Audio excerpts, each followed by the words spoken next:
Hi, my name is Lisa Sinker. I'm one of the co-founders of Driving with Andy Sinker, which is a driving school based in Leeds, West Yorkshire. This presentation looks at alertness.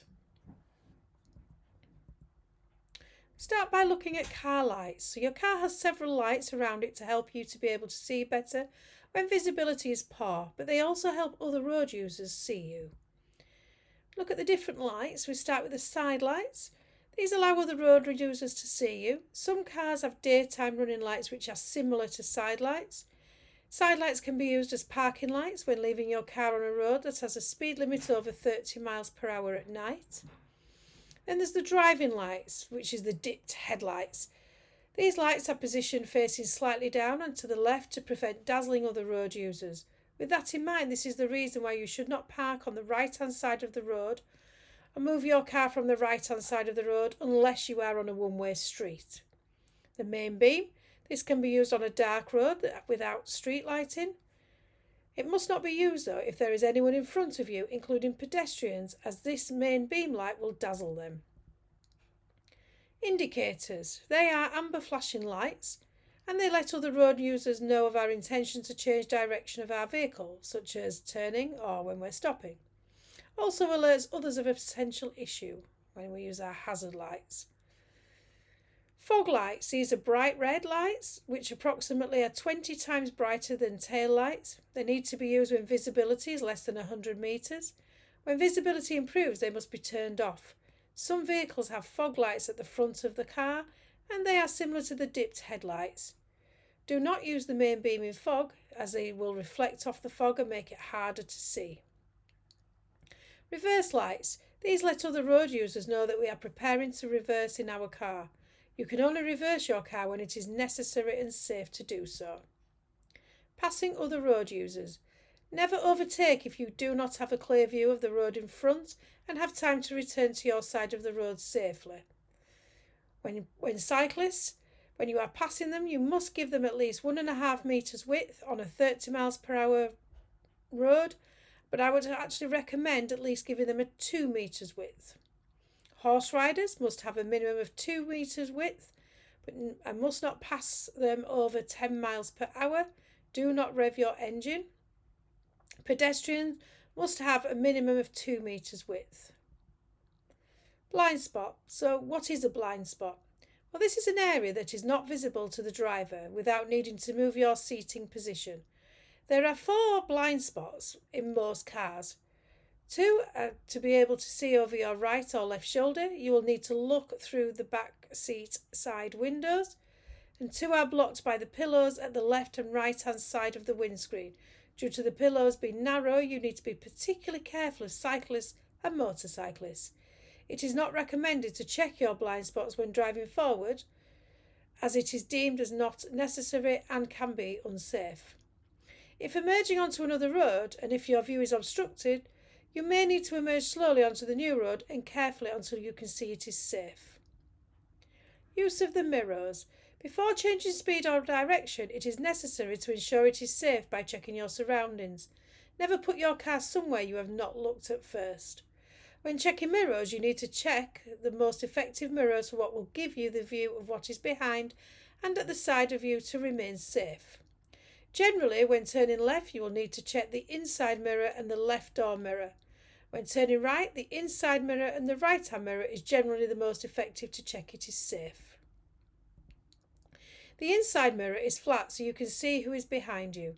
If you have someone close behind, it is advised to start slowing earlier and gentler than normal. This will hopefully encourage the vehicle behind to slow down to create space behind you before rather than needing to harsh brake when you slow down.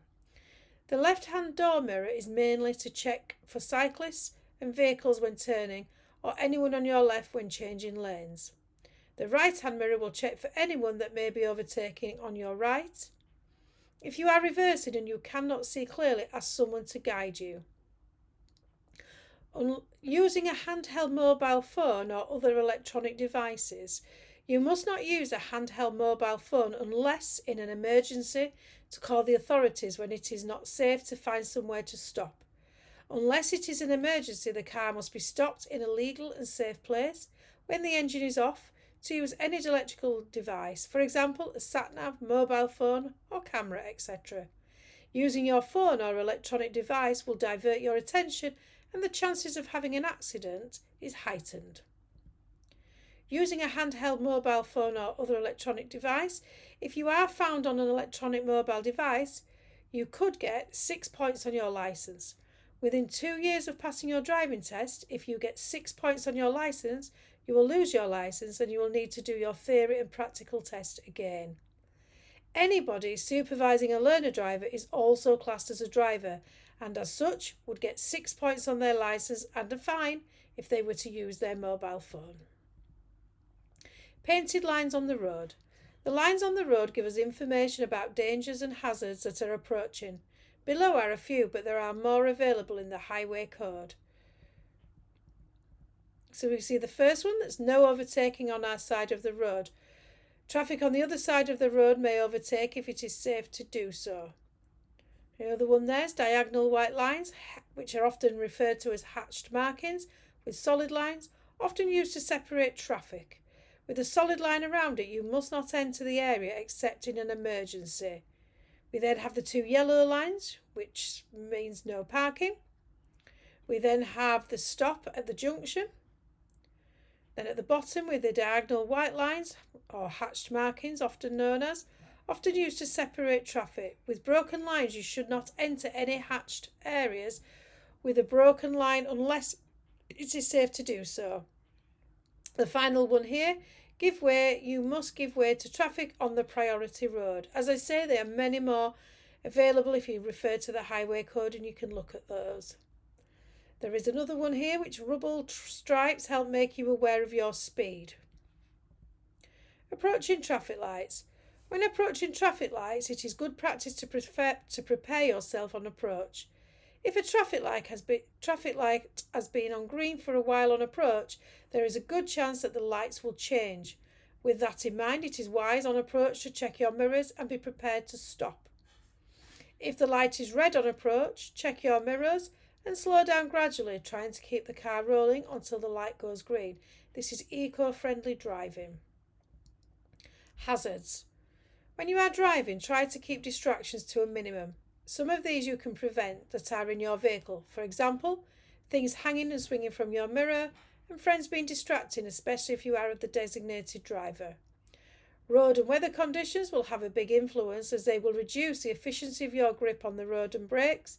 In wet conditions, your stopping distance could be double that of a dry road, and in icy conditions, your stopping distance could be 10 times more than a dry day. Crossing a dual carriageway using an island. If crossing a dual carriageway, there is often an island to aid crossing. When using the island, you need to make sure that there is enough room for you to be able to stop if needed. If you cannot stop in the island, both carriageways would need to be clear for you to be able to progress in one. Passing places. On narrow roads, forward planning and awareness is needed, as if someone comes the other way, you will need to know where your nearest passing place is.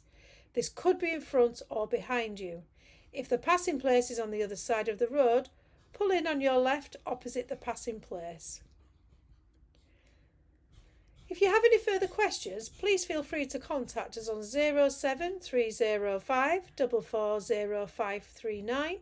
It is always advisable to text us and we will get back to you as soon as possible, or alternatively email Andy at andysinkerdriving.co.uk. Thank you for your time and listening today.